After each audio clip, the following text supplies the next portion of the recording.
El legado de los antiguos griegos es bien conocido. Su arte, su arquitectura, su literatura, su teatro, su religión y sus logros militares han resistido al paso del tiempo. La magnitud de su colonización es quizás menos conocida, pero igualmente significativa.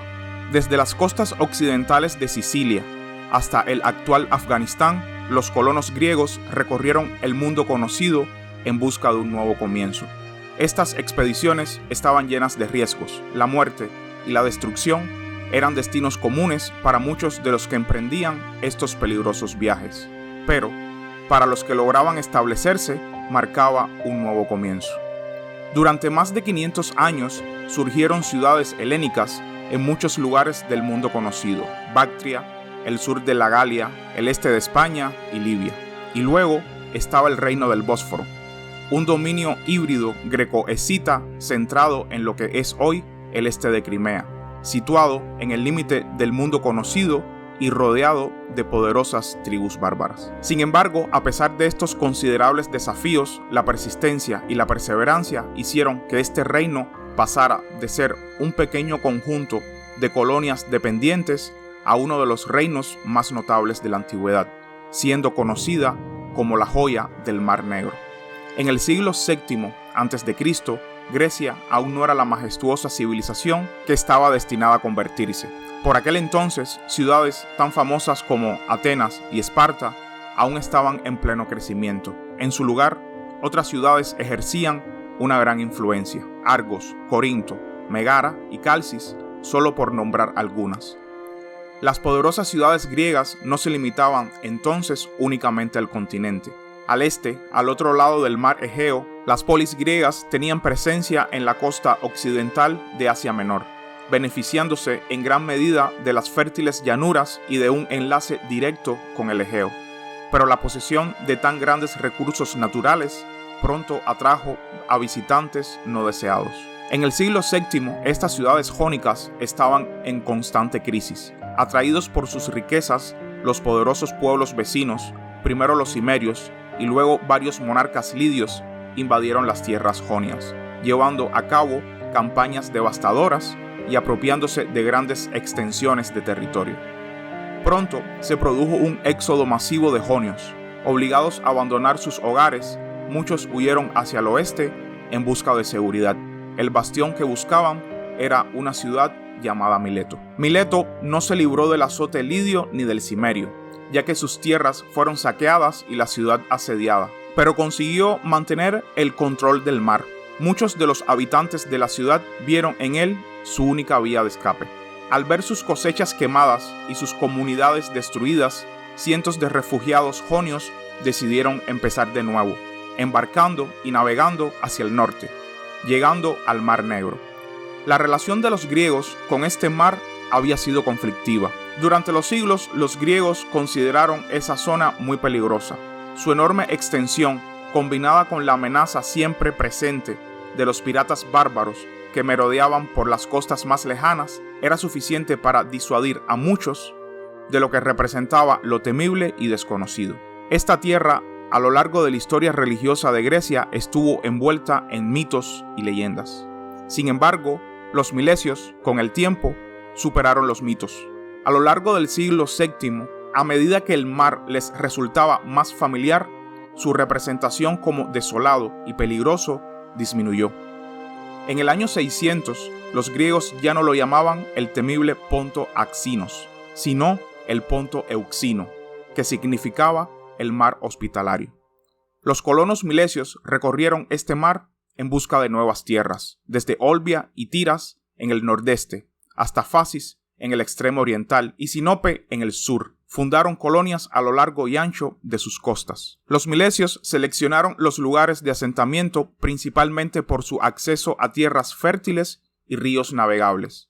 Situada al norte del Mar Negro, fundaron una importante colonia. La península donde se fundó dicha colonia era una tierra lucrativa. Las llanuras planas y fértiles dominaban el paisaje, el sueño de cualquier agricultor. Pero eso no era todo. Al norte de la península se encontraba el lago Maeotida, abundante en peces. Las excelentes tierras de cultivo y la rica pesca harían relativamente fácil la obtención de abundantes excedentes alimenticios. A finales del siglo VII, los colonos milesios llegaron a esta tierra lejana y se asentaron, erigiendo un puerto comercial para aprovechar los recursos de la península. Este puerto comercial lo llamaron Panticapea. Panticapea les otorgaba un gran poder ya que dominaba el estrecho Bósforo cimerio y la puerta de entrada al lago Maeotis desde el Mar Negro. Además, la península tenía otra ventaja. Antiguas murallas se extendían a lo largo de la península. Dichas construcciones pertenecían a una civilización anterior, los cimerios, y fueron creadas para ayudar a defender la lucrativa tierra de los escitas que buscaban tributo. En el año 600, los cimerios ya se habían marchado de estas costas, pero la muralla seguía en pie, proporcionando una gran ventaja para los nuevos colonos. Económica y estratégicamente, la península era una potencia. La prosperidad no tardó en llegar. De vuelta a Asia Menor, Mileto cosechó las ricas recompensas que le proporcionaron sus colonias, convirtiéndose en una de las ciudades más importantes de Jonia. Sin embargo, su hegemonía tendría rivales. A principios del siglo V, Mileto ya no gozaba de esplendor.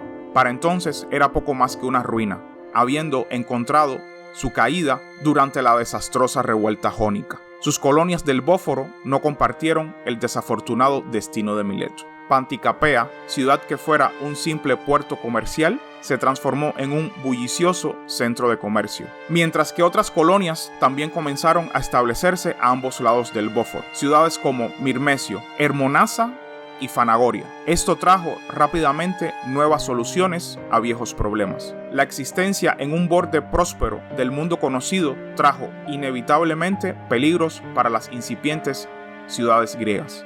Las tribus escitas vecinas exigían regularmente tributos. Sin embargo, las ciudades del Bósforo pronto se cansaron del tributo y reaccionaron en consecuencia. En el año 520, muchas de estas ciudades se unieron para formar un poderoso estado, denominándose el Reino del Bósforo. El Reino del Bósforo no tardó en demostrar su poder económico.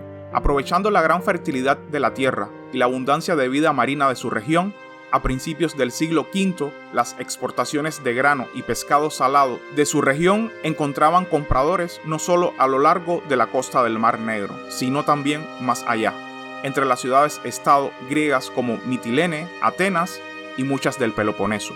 Hacia el año 438, la prosperidad económica del reino Bósforo había florecido a medida que aumentaba la dependencia de las exportaciones de grano de varias ciudades griegas del Egeo. Pero un gran cambio se acercaba al reino.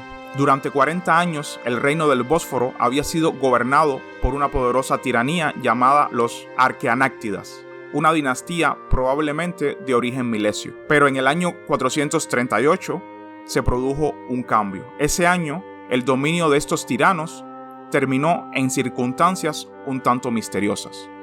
No sabemos si la familia se extinguió de forma natural o si fue eliminada en circunstancias violentas.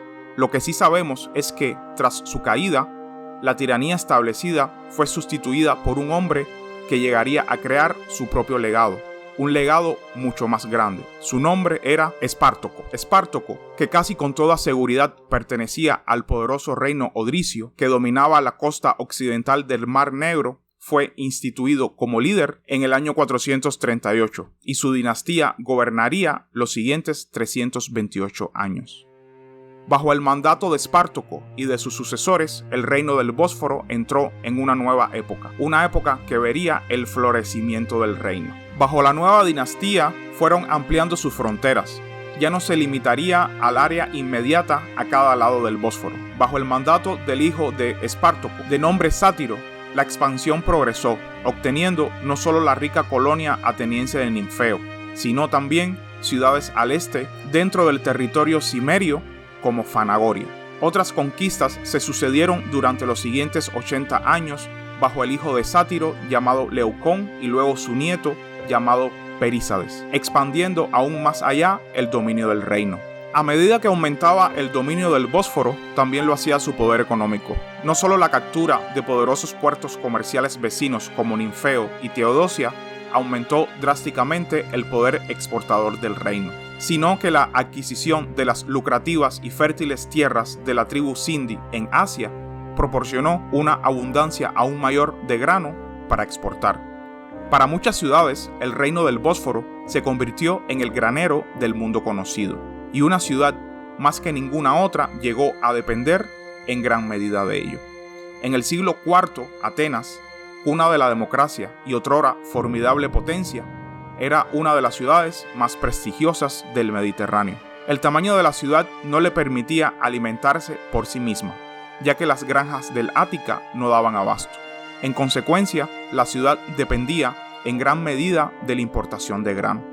Los atenienses empezaron a recibir grano del reino del Bósforo a partir de la segunda mitad del siglo V, y su dependencia aumentó continuamente durante los siguientes 100 años. Los tiranos del Bósforo, entre los que destacaban Sátiro, Leucón y Perisades, se mostraron muy complacidos. En Atenas veían a un socio comercial fiable y dependiente que siempre necesitaba alimentos.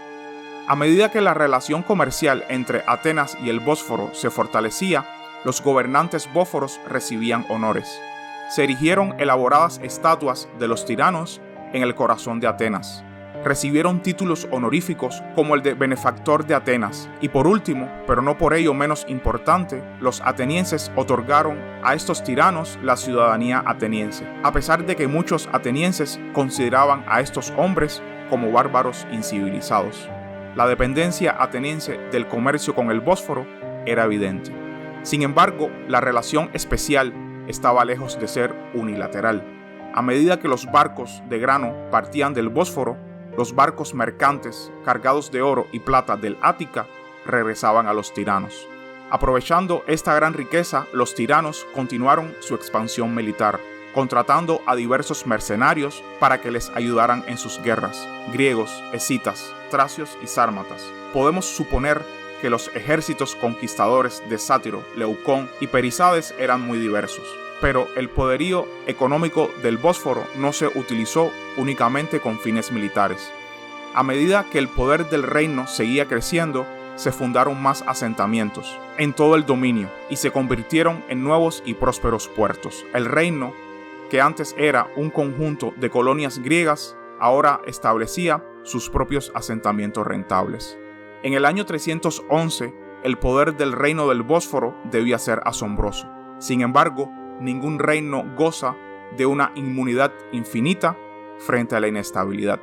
En el plazo de un año, la sociedad aparentemente estable del reino caería en una guerra civil fratricida que sacudiría el reino hasta sus cimientos, dando paso a una nueva etapa. Pero eso es tema para otro video. Y hasta aquí el video de hoy, espero que les haya gustado y suscríbanse para más contenido. Hasta la próxima.